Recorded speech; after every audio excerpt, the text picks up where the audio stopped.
ओम शांति। आज की तारीख है 17 सितंबर 2016। साकार महावाक्य। बाबा कहते, मीठे बच्चे, अभी ये रावण राज्य, पुरानी दुनिया खत्म हो, नई दुनिया आ रही है। इसलिए श्रीमत पर चल, पवित्र बनो तो श्रेष्ठ देवी देवता बनेंगे। आज का प्रश्न, बाप अपने बच्चों को सत्य नारायण की कथा सुनाते हैं, उस कथा का रहस्य क्या है? उत्तर, उसका रहस्य है बादशाही लेना और गवाना।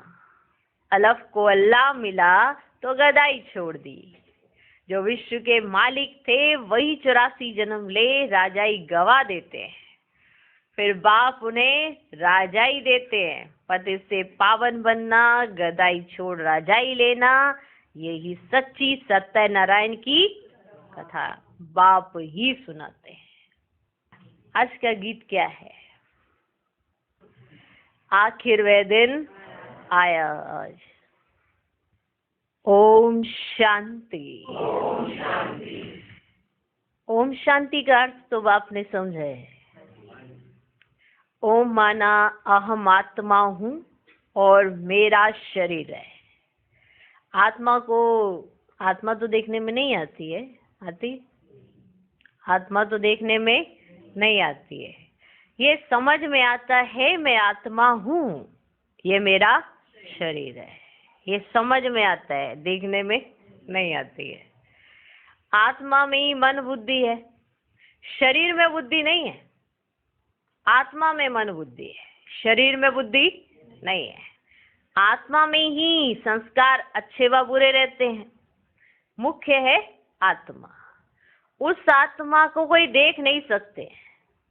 शरीर को आत्मा देखती है, समझ में? शरीर को आत्मा देखती है, पर शरीर आत्मा को नहीं देख सकता। आप अपने शरीर को देखते हो ना, तो ये कौन देखती है? आत्मा। शरीर को आत्मा देखती है, आत्मा को शरीर नहीं देख सकता। जान सकते हैं कि आत्मा निकल जाती है तो शरीर जड़ हो जाता है। आत्मा देखी नहीं जाती है, शरीर देखा जाता है। वैसे ही आत्मा का जो फादर है, जिसको ओ गॉड फादर कहते हैं, वह भी देखने में नहीं आते हैं। उनको समझा जा सकता है, जाना जा सकता है। कि आत्मा समझेगी, जानेगी, पहचान लेगी, पर देख के नहीं, अंदर से जाना जा सकता है, समझा जा सकता है। आत्माएं सब ब्रदर्स हैं। शरीर में आते हैं तो कहेंगे सब भाई भाई है, वह भाई बहन है। आत्माओं का बाप है परम पिता परमात्मा। जिस्मानी भाई बहन एक दो को देख सकते हैं ना। आत्माओं का बाप सभी का एक है, उनको देख नहीं सकते। ठीक? आत्माओं का जो बाप है वो सबका एक है, उनको देख नहीं सकते। तो बाप आए हैं पुरानी दुनिया को नया बनाने। नई दुनिया सतयुग थी, ये पुरानी दुनिया कलयुग है। इनको अब बदलना है। जैसे पुराना घर खत्म हो, नया घर बनता है ना, वैसे ये पुरानी दुनिया खलास होनी है। सतयुग के बाद त्रेता, द्वापर, कलयुग, फिर सतयुग आना जरूर है। वर्ल्ड की हिस्ट्री, ज्योग्राफी रिपीट होनी है। सतयुग में होता है देवी देवताओं का राज्य। आधा कल्प चलता है सूर्यवंशी और चंद्रवंशी। उनको कहा जाता है लक्ष्मी नारायण की डिनाइस्टी, राम सीता की डिनाइस्टी। तो ये सहज है ना? फिर द्वापर, कलयुग में और धर्म आते हैं। फिर देवी देवताएं जो पवित्र थे वे अपवित्र बन जाते हैं। इनको कहा जाता है रावण राज्य। रावण को वर्ष वर्ष जलाते हैं, परंतु जलते ही नहीं है। जलाते वर्ष वर्ष है, परंतु जलते ही नहीं है। यह है सबका बड़ा दुश्मन। क्या है ये? दुश्मन है। क्या है ये? यह सबका बड़ा दुश्मन, यह है सबका बड़ा दुश्मन, इसलिए उनको जलाने की रस्म पड़ गई है। भारत का नंबर 1 दुश्मन है रावण, और नंबर 1 दोस्त सदा सुख देने वाला है खुदा। नंबर 1 दोस्त सदा सुख देने वाला है खुदा। खुदा को दोस्त कहते हैं ना। इस पर एक कहानी भी है। तो खुदा है दोस्त, खुदा है दोस्त, रावण है दुश्मन। खुदा दोस्त को कभी जलाएंगे नहीं, रावण दुश्मन है, इसलिए 10 शीश वाला रावण बनाकर उनको वर्ष वर्ष जलाते हैं। गांधी जी भी कहते थे हमें राम राज्य चाहिए, राम राज्य में है सुख, रावण राज्य में है दुख। अब ये कौन बैठ समझाते हैं? अब ये कौन बैठ समझाते हैं? पतित पावन बाप शिव बाबा ब्रह्मा दादा। ये कौन बैठ समझाते हैं? पतित पावन बाप शिव बाबा ब्रह्मा दादा। बाबा हमेशा सही करते हैं बाप दादा। बाबा सही करते हैं ना, तो ऐसे शिव बाबा नहीं लिखते हैं। क्या लिखते हैं? बाप दादा। ठीक है ना? सही समझ में आता है? बाबा हमेशा सही करते हैं बाप दादा। प्रजापिता ब्रह्मा भी तो सबका होगा, जिसको एडम कहते हैं ना, जिसको एडम कहा जाता है, उनको ग्रेट ग्रेट ग्रैंड फादर कहा जाता है। मनुष्य सृष्टि में प्रजापिता हुआ, प्रजापिता ब्रह्मा द्वारा ब्राह्मण, फिर ब्राह्मण सो देवी देवता बनते हैं, देवता क्षत्रिय वैश्य शूद्र बन जाते हैं। इनको कहा जाता है प्रजापिता ब्रह्मा। मनुष्य सृष्टि का बड़ा, मनुष्य सृष्टि का बड़ा। प्रजापिता ब्रह्मा के कितने ढेर बच्चे हैं। बाबा बाबा कहते रहते हैं। यह है साकार बाबा, यह है साकार बाबा। शिव बाबा है निराकार बाबा, यह है साकार बाबा। शिव बाबा है निराकार बाबा। कहा भी जाता है ना, प्रजापिता ब्रह्मा द्वारा नई मनुष्य सृष्टि रचते हैं। कौन? शिव बाबा। किनके द्वारा? प्रजापिता ब्रह्मा द्वारा। यह पतित दुनिया रावण राज्य। अब रावण की आसुरी दुनिया खत्म हो जाएगी, उसके लिए महाभारत लड़ाई है। फिर सत्युग में इस रावण दुश्मन को कोई जलाएंगे ही नहीं, रावण होगा ही नहीं। कहाँ पे? सत्युग में रावण को जलाएंगे ही नहीं, रावण होगा ही नहीं। रावण नहीं, ये दुख की दुनिया बनाई है। किसने बनाई? रावण ने। ऐसे नहीं जिनके पास पैसे बहुत है, बड़े बड़े महल आदि में, वे स्वर्ग में है, ऐसा नहीं है। बाप समझाते बल किसके पास करोड़ है परंतु शांति नहीं है ना। पैसे आदि हैं तो सब मिट्टी में मिल जाने वाले हैं ना। अगर पैसा है भी तो वो मिलेगा काम, मिट्टी में जाके मिल जाएगा, वो सफल तो कर ही नहीं पाए। माना पैसे को यथार्थ स्थान पर लगाकर 1 से 100 बनाना, ये तो किसी को आता ही नहीं है ना। और यह युक्ति हमें बाबा सिखा रहे हैं, है ना। हम लगाते क्या कना कना और हमको मिल जाता है इतना सब कुछ। विश्व की बादशाही तुम्हारी, चलो जहाँ जन्म लोगे वहां के मालिक हो जाएंगे और पूरे विश्व के मालिक होंगे। कितनी बड़ी बात है, सोचो। तो भले आप पर किसी के पास करोड़ है परंतु शांति नहीं है।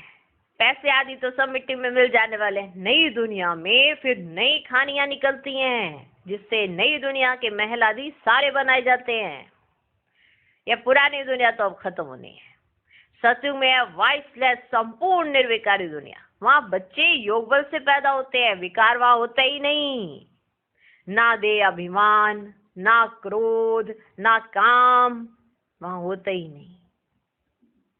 5 विकार होते ही नहीं। जैसे एक छोटा बच्चा इनोसेंट होता है ना, ऐसे वहां पे होंगे देवी देवता, ऐसे वहां पे देवी देवता होंगे। माना 5 विकार होंगे ही नहीं। ना दे अभिमान, ना क्रोध, ना काम, ऐसा कोई विकार होगा ही नहीं। सुना? 5 विकार होते ही नहीं, इसलिए वहां कब रावण को जलाते ही नहीं। यहाँ तो रावण राज्य है, इसलिए सब पुकारते हैं पतित पावन आओ। वे तो लिबरेटर भी है ना, सबका दुख हरता है। अभी सब रावण राज्य में है, बाप को आकर छुड़ाना पड़ता है। अब बाप कहते तुम पवित्र बनो। अब आप कहते तुम पवित्र बनो। यह पतित दुनिया खत्म होनी है। जो श्रीमत पर चलेंगे वे श्रेष्ठ देवी देवता बनेंगे। जो श्रीमत पर चलेंगे वे श्रेष्ठ देवी देवता बनेंगे। विनाश तो होगा, सब खत्म हो जाएंगे, बाकी कौन बचेंगे?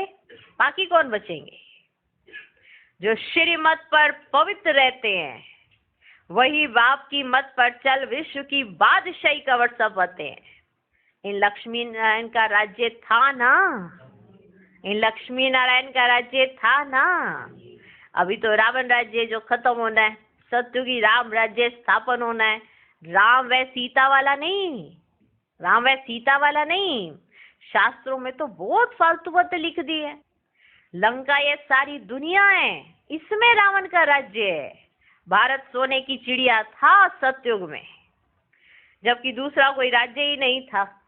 बाप भारत में आकर फिर से सोने की चिड़िया स्वर्ग बनाते हैं। भारत में स्वयं आते हैं तो फिर से भारत को सोने की चिड़िया स्वर्ग बनाते हैं। बाकी जो इतने धर्म हैं वे सब खत्म हो जाएंगे। समझ रहे? समुद्र भी उछल मारेगा। बॉम्बे क्या था? एक छोटा सा गामड़ा था। क्या था बॉम्बे? एक छोटा सा गामड़ा था। अभी सतयुग की स्थापना होती है, फिर बॉम्बे आदि रहेगी नहीं, फिर बॉम्बे आदि रहेगी ही नहीं। सतयुग में बहुत थोड़े मनुष्य होते हैं। कैपिटल दिल्ली होती है, जहाँ लक्ष्मी नारायण का राज्य होता है। दिल्ली सतयुग में परिस्थान थी, दिल्ली ही गद्दी थी। राम राज्य में भी दिल्ली कैपिटल रहती है, परंतु राम राज्य में हीरे जवाहरातों के महल थे, अथाह सुख था। बाप कहते तुमने विश्व का राज्य गवाया है, मैं फिर से देता हूँ। तुमने विश्व का राज्य गवाया, मैं फिर से देता हूँ। तुम मेरी मत पर चलो। देखो राज्य कैसे मिलेगा? ऐसे हवा में तो मिलने से रहा। जैसा बाबा कहते हैं वैसे करते चलो, राज्य तुम्हारा। अब कहना ना माने और फिर भी सोचे हमें राज्य मिलना चाहिए, ऐसा तो नहीं होता। कहना मानने वाले बच्चे को ही मिलता है सब कुछ, वही माँ बाप के दिल पर चढ़ता है। इसलिए बाबा कहते चाहिए राज्य, वापस चाहिए। गवा दिया था ना, याद आ गया गवाया, अब मैं फिर से देता हूँ। कहना मानो, मत पर चलो और राज्य फिर से ले लो। श्रेष्ठ बनना है तो सिर्फ मुझे याद करो, मुझे ही याद करो, और किसी देदारी को याद नहीं करो। इतनी छोटी सी बात हमारे पल्ले ही नहीं पड़ती है ना? ऐसा है कि नहीं? हाँ, सिर्फ इतना ही तो कहा है कि मुझे ही याद करो और किसी को याद नहीं करो। है कितनी छोटी सी बात पर कितना गुह्य राज है कि सबके साथ रहते रहते इस जन्म में हम उन्हीं के हो जाते हैं और भगवान को भूल जाते हैं। और फिर जब भगवान आता है तो भगवान को भी सुनाने लगते हैं कि नहीं नहीं ये काम है, वो काम है, ये है, वो है, वो है, ये है। और वो कहते लास्ट में तो एक ही कार्य है ना, वापिस ही तो जाना है। जो तुम्हारे साथ वाले भी जाएंगे वो ये थोड़ा देखेंगे कि तुम गए कि नहीं गए, और अभी जिनके चक्कर में तुम नहीं आ पा रहे हो। तो सोचो सोचो सोचो। बाप कहते तुमने विश्व का राज्य गवाया है, मैं फिर से देता हूँ, तुम मेरी मत पर चलो। श्रेष्ठ बनना है तो सिर्फ मुझे ही याद करो और किसी देदारी को याद नहीं करो। अपने को आत्मा समझ मुझ बाप को याद करो तो तुम तमो प्रधान से सतो प्रधान बन जाएंगे। तुम मेरे पास चले आएंगे। तुम मेरे गले की माला बन फिर विष्णु के गले की माला बन जाएंगे। माला में ऊपर हूँ मैं, माला में ऊपर हूँ मैं कौन? शिव बाबा कह रहे हैं ये बात शिव बाबा ने कही है। ये महावाक्य शिव बाबा के हैं। सुनो, महसूस करो, अनुभव करो। माला में ऊपर हूँ मैं, फिर युगल है ब्रह्मा सरस्वती, वही सत्य के महाराजा महारानी बनते हैं। उन्हों की सारी माला है जो नंबरवार गद्दी पर बैठते हैं। फिर उसके बाद जिन्हों की है माला के अंदर जो है वो सब नंबरवार है जो गद्दी पर बैठते हैं। मैं भारत को इन ब्रह्मा सरस्वती और ब्राह्मणों द्वारा स्वर्ग बनाता हूँ। मैं भारत को इन ब्रह्मा सरस्वती और ब्राह्मणों द्वारा स्वर्ग बनाता हूँ। जो मेहनत करते हैं उन्हों के फिर यादगार बनते हैं। जो मेहनत करते हैं संगम पर उन्हों के फिर यादगार बनते हैं। तो मेहनत तो करनी पड़ेगी। अब किसी को कार्य करने का शौक होता है तो वो मेहनत तो करता है, तभी कार्य करता है, तभी अपने बिजनेस को, अपने व्यापार को आगे बढ़ाता है। अब मेहनत करने का उसको शौक है तो उसका बिजनेस बढ़ जाता है, उसका व्यापार बढ़ जाता है ना। अब उस अपनी मेहनत को वो चिंतन में नहीं लाता कि मैंने कोई मेहनत की है, उसको शौक है इसलिए वो कार्य करता चला जा रहा है, इसीलिए वो सक्सेसफुल होता है। तो अगर आपको अपने यादगार बनाने हैं तो फिर मेहनत तो करनी पड़ेगी। वैसे ये मेहनत है भी नहीं कोई, बाबा को याद करना कोई मेहनत की बात है क्या? जो मेहनत करते हैं उन्हों के फिर यादगार बनते हैं। आत्माओं का रहने का स्थान है परम धाम, जिसको ब्रह्मांड भी कहते हैं। हम सब आत्माएं वहां स्वीट होम में रहने वाली हैं बाप के साथ। वह है शांति धाम। मनुष्य चाहते हैं मुक्ति धाम में जाए, परंतु वापिस तो देखो कोई जा ही नहीं सकते, सबको पाठ में आना ही है। तब तक बाप तुमको तैयार करते रहते हैं। चलो, जब तक उन्हों को आके अपने पाठ बजाने हैं तब तक आपकी तैयारी हो जाएगी, फिर हम सब चलेंगे और ऊपर से तो फिर कोई बचा ही नहीं होगा। ठीक है, बाप जाएंगे और फिर सब साथ साथ जाएंगे। तब तक बाप तुमको तैयार करते रहते हैं। तुम तैयार हो जाएंगे ना तो वहां जो भी आत्मा है ना वे सब आ जाएंगी। फिर खल्लास तुम जाकर नई दुनिया में राज्य करेंगे। फिर नंबरवार चक्र चलेगा। गीत में भी सुना है ना, क्या गीत है? आखिर वह दिन आया आज। भक्ति मार्ग में धक्के खाते रहते थे। बाप है ज्ञान सूर्य प्रगटा, अज्ञान अंधेर विनाश। अभी तुम्हारी बुद्धि में सृष्टि के आदि मध्य अंत का ज्ञान है ना? जानते हो जो भारतवासी नरकवासी है वह फिर स्वर्गवासी बनेंगे, बाकी इतनी सब आत्माएं शांति धाम में चली जाएंगी। समझाना बहुत थोड़ा है। अलफ बाबा बे बादशाही। अलफ द्वारा बादशाही मिल जाती है, गद्दाई खत्म हो जाती है, उसकी कहानी बाप बैठ समझाते हैं। समझ आ गई? यह सच्ची सत्यनारायण की कथा, बाकी सब है दंत कथाएं। बाबा ही नर से नारायण बनने के लिए ज्ञान सुनाते हैं। कौन सुना रहे हैं? बाबा, शिव बाबा, भगवान डायरेक्ट नर से नारायण बनने का ये ज्ञान हम बच्चों को सुनाते हैं। हिस्ट्री ज्योग्राफी है ना। लक्ष्मी नारायण का राज्य कब शुरू हुआ, कब तक चला, तो कथा भी हुई ना। जो विश्व पर राज्य करते थे वे 84 जन्म लेकर बिल्कुल ही तमो प्रधान बन गए। अभी बाप कहते हैं मैं वही राज्य फिर से स्थापन करता हूँ। तुम कैसे पतित से पावन, पावन से पतित बनते हो, वे सारी हिस्ट्री ज्योग्राफी समझाते हैं। पहले सूर्यवंशियों का राज्य, फिर चंद्रवंशियों का, फिर वैश्य वंशियों का, उनके बीच में दूसरे फिर बौद्धि भी आए, इस्लामी, फिर क्रिश्चियन आए, फिर वह देवी देवता धर्म जो था ना सो गुम हो गया। फिर वर्ल्ड की हिस्ट्री ज्योग्राफी रिपीट होगी। शास्त्रों में देखो ब्रह्मा की आयु है ना, कितने वर्ष लिखी है? शास्त्रों में ब्रह्मा की आयु 100 वर्ष दिखाई हुई है ना। ये जो ब्रह्मा है जिसमें बाप बैठ वर्षा देते हैं, इनका भी शरीर छूटेगा। आत्माओं को बैठ जो आत्माओं का बाप है वह सुनाते हैं, वही पतित पावन है। मनुष्य को पावन बना नहीं सकेंगे। जो खुद ही मुक्त नहीं हो सकते वह औरों को फिर कैसे करेंगे?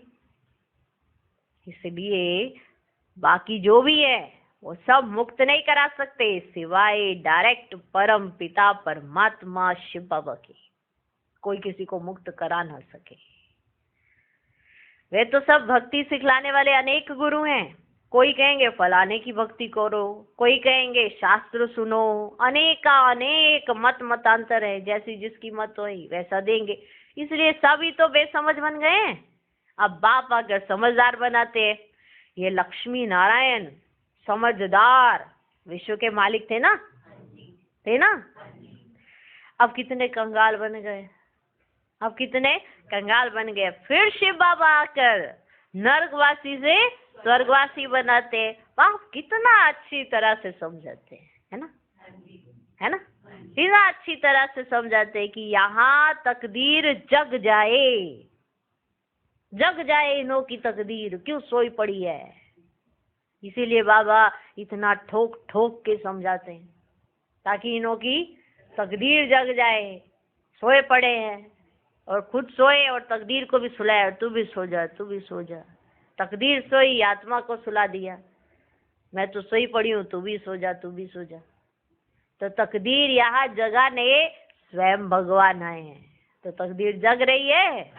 तकदीर जगना माना आत्मा को इतना निश्चय होना हर पॉइंट पर बाबा पर सरेंडर। वंडरफुल। कितना अच्छी तरह से समझाते हैं कि या तकदीर जग जाए। बाप आते ही है मनुष्य मात्र की तकदीर जगाने। सब पतित तो दुखी है ना, सब त्राही त्राही कर विनाश हो जाएंगे। इसीलिए बाबा कहते हैं त्राही त्राही के पहले बेहद के बाप से कुछ वर्षा ले लो। त्राही त्राही तो होनी ही है ना। त्राही त्राही से पहले, जब तक त्राही त्राही शुरू हो उससे पहले बेहद के बाप से कुछ वर्षा तो ले लो। ये जो कुछ दुनिया में देखते हो ना वे सब खत्म हो जाना है। भारत दिखाई पड़ रहा है ना, fall of Bharat, rise of Bharat. ये भारत पर ही बनाया ना, ये भारत का ही खेल है। राइज होगा सतयुग में, अब कलयुग में फॉल होना है। ये सब रावण राज्य का पंप है कि माया ऐसा दिखाती है कि अभी स्वर्ग लगा पड़ा है। आत्मा को ऐसा लगता है अभी स्वर्ग है, अभी ले लो मौज जो लेनी है, जबकि ये आर्टिफिशियल स्वर्ग है, दिखावे का। अंदर जाओगे कुछ नहीं मिलने वाला। तो ये सब माया का क्या है, पंप। दिखाई दे रहा है। अब विनाश होना है, fall of world, rise of world. सतयुग में कौन कौन राज्य करते हैं ये बाप बैठ समझाते हैं। राइज ऑफ भारत देवताओं का राज्य, फॉल ऑफ भारत रावण का राज्य। अभी नई दुनिया बन रही है, पुरानी दुनिया खत्म हो जाएगी। इसके पहले तुम पढ़ रहे हो बाप से वर्षा लेने। कितना सहज है, कितना सहज है। यह है मनुष्य से देवता बनने की पढ़ाई। सन्यासियों का ही निवृत्ति मार्ग। वह धर्म ही अलग है। वह तो गृहस्थ व्यवहार छोड़ चले जाते हैं, उनका है हद का सन्यास। तुमको इस पुरानी दुनिया का सन्यास कर फिर यहाँ आना नहीं है। इस पुरानी दुनिया में नहीं आना है। वो सन्यास इसलिए करते हैं कि हम वापस दुनिया में ना आए, आवागमन के चक्कर में ना आए, इसलिए वो सन्यास करते हैं। लेकिन वो बेहद का सच्चा सन्यास जानते नहीं, इसलिए हद का सन्यास करते हैं और वापस गृहस्थ में आते हैं। हम इस पुरानी दुनिया में ऐसा बेहद का सन्यास करते हैं कि वापस इस पुरानी दुनिया में नहीं आएंगे। समझे? यह भी अच्छी रीति समझाना है। कौन कौन से धर्म कब आते हैं? द्वापर के बाद ही और धर्म आते हैं। पहले सुख भोगते हैं फिर दुख। यह सारा चक्र बुद्धि में बिठाना होता है। बैठा है? चेक कर लो जरा। आप चेकिंग करना आपकी बुद्धि में सारा चक्र बैठा हुआ है या समय प्रति समय कभी जोड़ देते हैं तब याद आता है, या दिखाई पड़ता है रोज ही आप चक्र घुमाते हो। चेकिंग करना। ये सारा चक्र बुद्धि में बिठाना होता है। जब से तुम चक्र में आते हो महाराजा महारानी बनते हो। सिर्फ अलफ और बे को समझाना है। ठीक? महाराजा महारानी बनते हो, सिर्फ अलफ और बे को समझाना है। बाबा किसको विलायत में जाने की मना नहीं करते हैं। यूं तो सब चाहते हैं कि मृत्यु अपने देश में ही हो। यूं तो सभी चाहते हैं ना कि मृत्यु अपने देश में ही हो। अब विनाश तो होना ही है। हंगामा इतना हो जाएगा जो विलायत से फिर आ नहीं सकेंगे। इसीलिए बाप समझाते हैं कि भारत भूमि सबसे उत्तम है, जहां बाप आकर अवतार लेते हैं। शिव जयंती भी मनाई जाती है ना, सिर्फ श्री कृष्ण का नाम डालने से ना सारी महिमा ही खत्म हो गई। सर्व मनुष्य मात्र का लिबरेटर यहाँ आकर अवतार लेते हैं। गॉड फादर ही है जो आकर लिबरेट करते हैं। तो ऐसे बाप को नमन करना चाहिए, ऐसे बाप को नमन करना चाहिए, उनकी जयंती मनानी चाहिए। परंतु श्री कृष्ण का नाम डालने से ना सारी वैल्यू गुम कर दी है। नहीं तो भारत सबसे ऊंच तीर्थ है। वे बाप यहाँ ही आकर सबको पावन बनाते हैं, तो ये सबसे बड़ा तीर्थ ठहरा ना। सबको दुर्गति से छुड़ाए सदगति देते हैं, ये ड्रामा बना हुआ है। अभी तुम आत्माएं जानती हो, हमारा बाबा इस अपने शरीर द्वारा ये राज समझा रहे हैं। समझ में आ रहा है?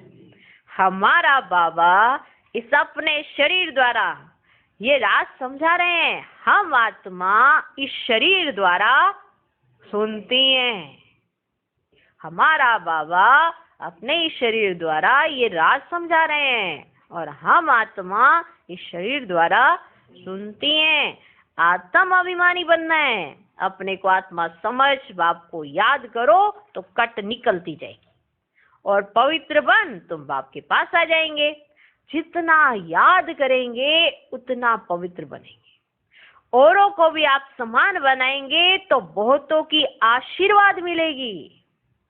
जब उन्हें पक्का हो जाएगा, ये बात उन्हें समझ में आ जाएगी कि कौन आया हुआ है, तो उनके दिल से आपके लिए क्या निकलेगी? आशीर्वाद, दुआएं। औरों को भी बाप समान, आप समान बनाएंगे तो बहुतों की आशीर्वाद मिलेगी, ऊंच पद पालेंगे। इसलिए गाया जाता है सेकंड में जीवन मुक्ति। अच्छा, मीठे मीठे सिकिलदे बच्चों प्रति माता पिता बाप दादा का याद प्यार और गुड मॉर्निंग। रूहानी बाप की रूहानी बच्चों को नमस्ते। हम रूहानी बच्चों की भी रूहानी बाप को नमस्ते नमस्ते नमस्ते।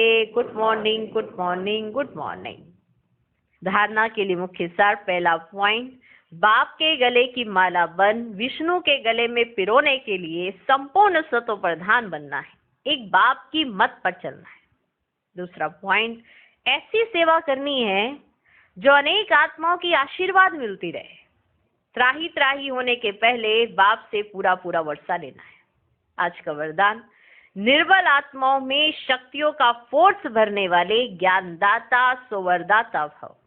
वर्तमान समय निर्बल आत्माओं में इतनी शक्ति नहीं है जो जंप दे सके, उन्हें एक्स्ट्रा फोर्स चाहिए।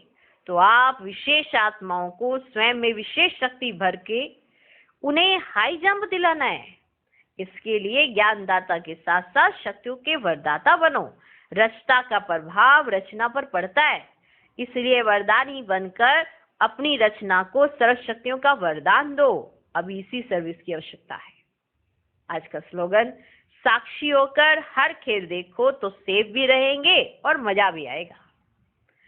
ओम शांति। ओम शांति।